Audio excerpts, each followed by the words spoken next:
Uh, I'm Baby Crayzo. I'm saying this jokingly, but my homies know what I mean.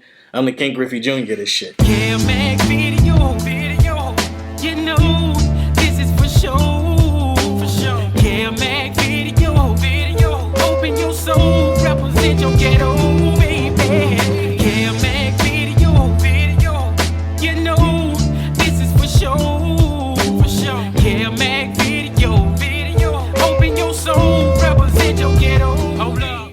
Kev Mack, what it do, kid? I'm back again, the King Griffey Jr. This shit. Did you ever go to the game, Marshall? Yes, I did. I made it. I actually was a juvenile when I tried to go. Just all the infamous stories, and the infamous Crips, so to speak, or whatever the case may be. And a lot of my G homies and older homies was in there. So I caught a case in '90, a shooting in '90. Me and one of my other homeboys, and he was already in the module because he was older than me.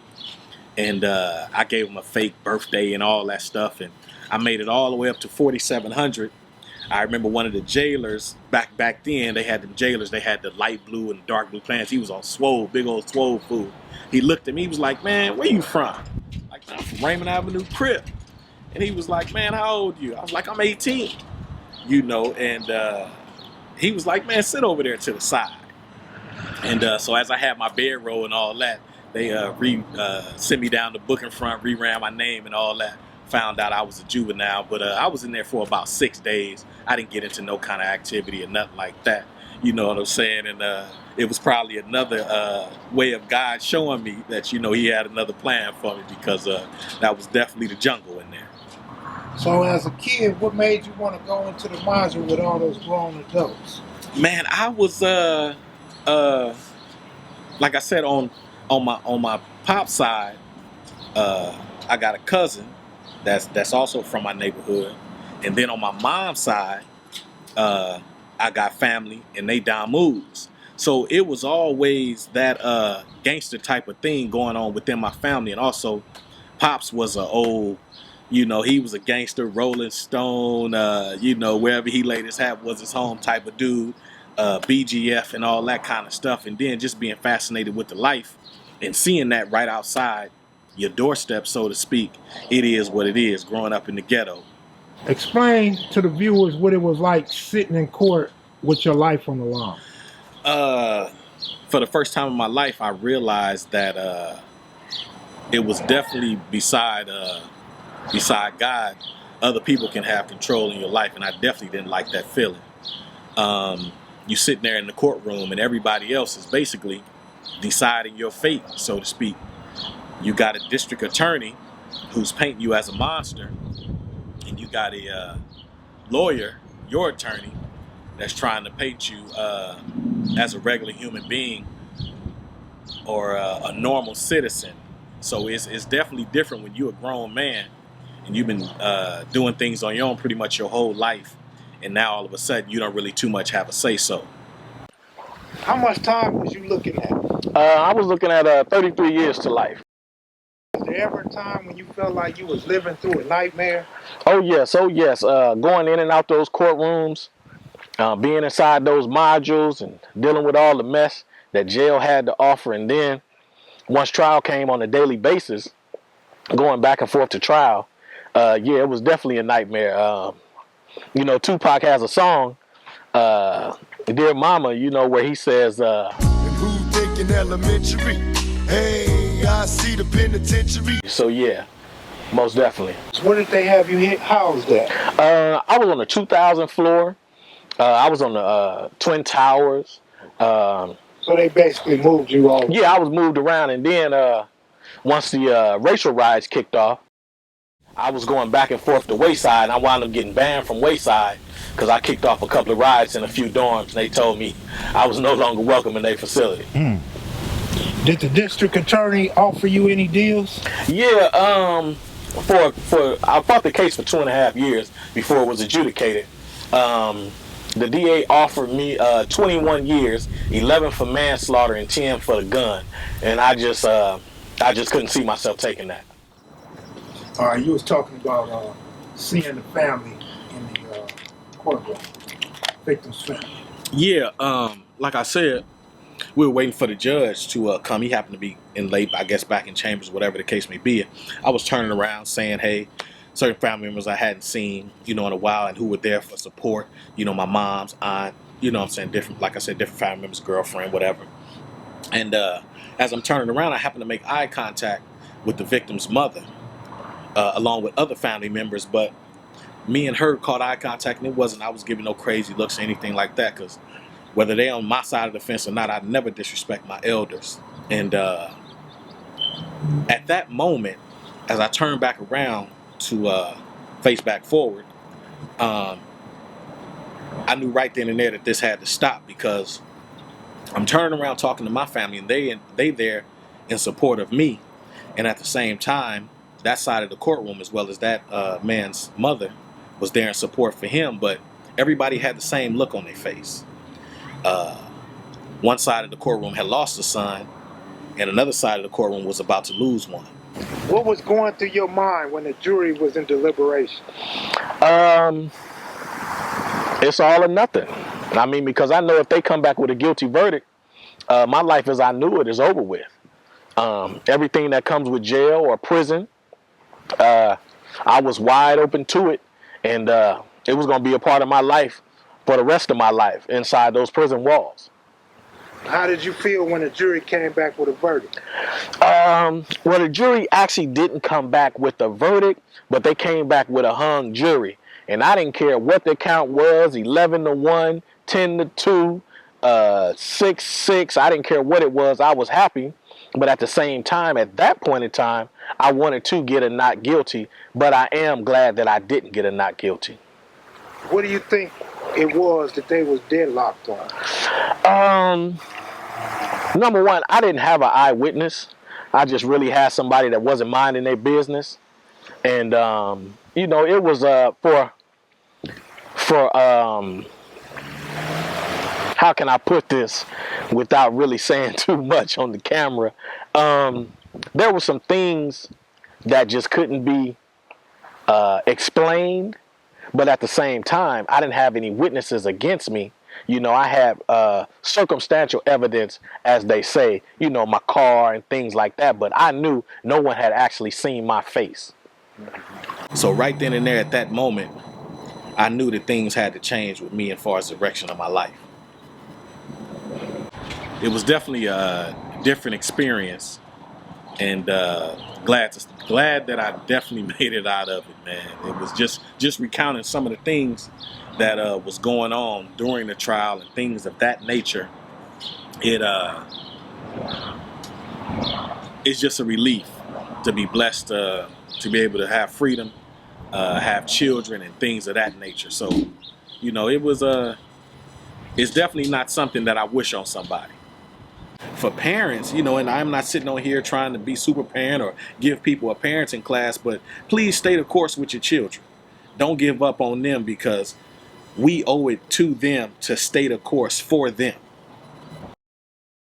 This LA is special, and special people come from here, because if you think about it, we influenced the whole culture on the whole United States of America and abroad. And abroad, you know what I'm saying? Canada, and UK, absolutely, and motherfuckers in Iraq, yeah, and the music you hear, and don't get me wrong, a lot of those musicians come out of LA are real actual gang members or affiliated for the most part, but the things they rap about, myself as well as those OGs that came before me have actually lived that. We are the people that they rap about. Not boasting, bragging, anything like that. And Kev Mack can attest. You know what I'm saying? But when you've been there, done it, and lived it, you can understand the music. And when I say understand the music, you can understand that it's strictly entertainment. Right. It's strictly entertainment. And keep it where it's at. Because you hear about the shoot 'em up and the rah-rah. Don't go try to emulate that. That ain't gonna do nothing but have your life wrecked. It's entertainment. And the how it's gotten now, and I heard Kev Mack say this previously before, it's like WWF or WWE. People can get on the microphone or a television set and portray any image they want to, and then they off somewhere living in the suburbs without a worry in the world. You know what I'm saying? But if you want to get a clear understanding of it and what's going on, Kev Mack is giving it to you real. He giving it to you uncut, and I'm honored to come on this camera and not do a disservice to the OGs that have been on this camera before me, and continue to pay homage and give the world, and especially the youth, black youth, most importantly, an example of what to do and what not to do, and things can turn out all right. I had a human being moment sitting inside that courtroom when I realized that I had to do something different with my life. When I seen that mother, like I said earlier, and she had the same look on her face as my mother did on hers and my family members, and I knew that it had to stop. And the best example I could be for it to stop is to start with myself. Let's revisit Catholic school being a curse and a blessing at the same time. Well, it wasn't Catholic school. It's a private school. And Mr. Johnson, rest in peace. He just recently died a couple of years ago. But yeah, K. Anthony School off of 84th and Crenshaw. My mother sent me there. You know, she had a plan for my life, and I love her to death. And actually, right now, today, I function on a 6th grade education. And when I say a 6th grade education, because I went to that private school. By the time I got to junior high school and high school, school wasn't a challenge to me. And so by me becoming a teenager and a preteen, going into junior high school and high school, and moms that correlating or at the same time as her having her downfall with drugs and things of that nature, I was exposed to the street, but I was smart as a whip. You understand what I'm saying? So once I got in school, in junior high school and high school, and I'm sitting up at the board and I know the answer before the teacher even finished writing it out on the board, and we getting tests and I'm turning mine in first, it's nothing more else to do than go and hang out. You know what I'm saying? I can vividly remember on numerous occasions, once I started gangbanging, I would leave school at lunchtime, go put in work, and go back to school. You know, to catch the bus with my girlfriend from school and things of that nature. You know what I'm saying? It was definitely a gift and a curse. Give me the rundown from your childhood to where you at today. Mother and father was together in the 70s. I was born. Funny story, my mother told me when I was 3 months old, him and my mom was out of town, so to speak. I'm born and raised in California. Mom born and raised in California, but Papa was a Rolling Stone, so you know he was a gangster, and you know hung with all them old gangsters back in the days, and he was a BGF and things of that nature, and he was just in the streets doing whatever he do. So him and mom was out of town. I was about approximately 3 months old, if I'm not mistaken, from what she tells me, and they had got into a physical altercation. Mom jumped on an airplane by herself and called my grandmother and said, you better go get your grandson, because I'm out of there. And from that point on, moms and pops was never together. So mom's pretty much raised me by herself, man. And it was a good thing. She instilled a lot of values in me, you know, and it was what it was. But as far as me growing up, for the most part, I always predominantly stayed on the west side. When I was real small, baby, me and mom stayed off of Imperial and Western, what is known as the 11-5 and 111 neighborhoods. I was a baby. Then from there, we moved to West LA, what would be considered now a gear gang hood. I was there as a youth. Went to elementary school and things of that nature. Mom sent me to elementary school, private school, 1st through 6th grade, K. Anthony off of 84th and Crenshaw. And that's a story within itself. But from there, we kind of moved around. And actually, it's a funny thing within my neighborhood. We have 3 different sides. But as far as 120th Street and 102nd Street, me and Mom's actually for a couple of years lived off of 127th and Raymond Ave, right on the corner. And I would always be at Helen Keller Park playing Little League Baseball, 85, 86, all that, playing Little League Baseball. So a lot of my G homies now remembered me as a kid. And fast forward, you know, to the gang thing, how I happened to be from 102nd Street. because I have a cousin. My aunt always stayed on 102nd Street on the Freeman side, where the homie Big T grew up at. So I would always go back and forth. So now that I represent 102nd Street, a lot of the homies always kid around with me. Baby Crayzo, you grew up over here. How the hell you from 102nd Street and things of that nature? But I can say I was always destined to be a Raymond. But I also have family in Compton. So on that side, on my mom's side of the family, they all Damus.